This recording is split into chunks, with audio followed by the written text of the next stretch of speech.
Um passo a passo para fazer a silagem de milho. Foi solicitado por uma telespectadora do Rio Grande Rural. E a nossa equipe foi buscar a resposta com o técnico Carlos Todeschini.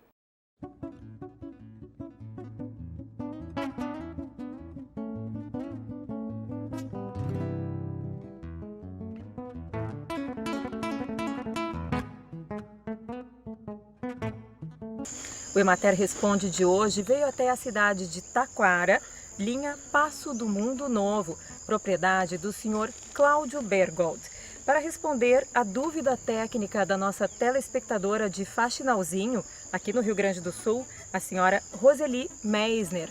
E ela quer saber como fazer a silagem caseira a partir do milho. E quem vai responder a dúvida técnica da Roseli é o extensionista da Emater, em Taquara, Carlos Todeschini.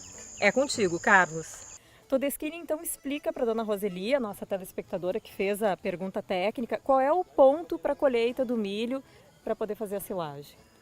Dona Roseli, uma boa silagem se faz com a colheita do milho com 60% de umidade aproximadamente, ou seja, traduzindo em palavras práticas, quando eu colhi o material triturado e eu apertar e ele desagregar, ele não ficar amontoado ou agregado, é porque nós já estamos no ponto de umidade ideal, que equilibra a melhor situação de proteína e também de energia, que é um ponto desejável a ser buscado numa boa silagem.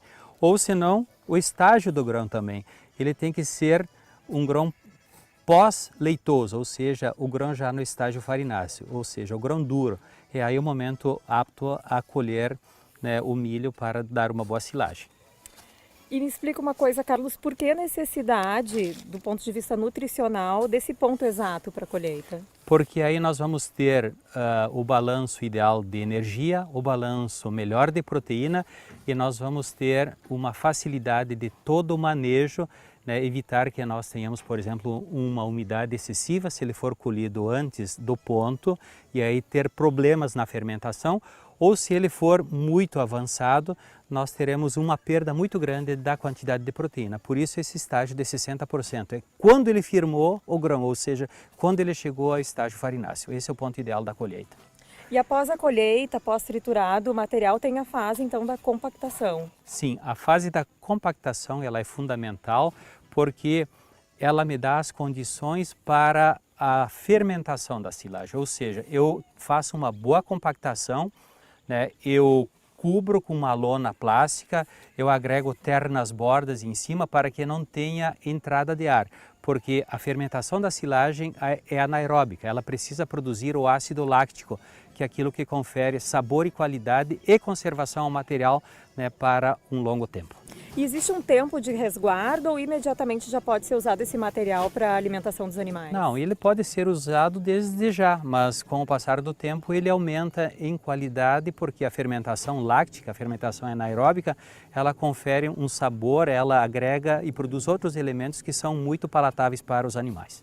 Para aquelas pessoas, Carlos, que não têm conhecimento da bovinocultura, qual é a importância da silagem para a alimentação animal?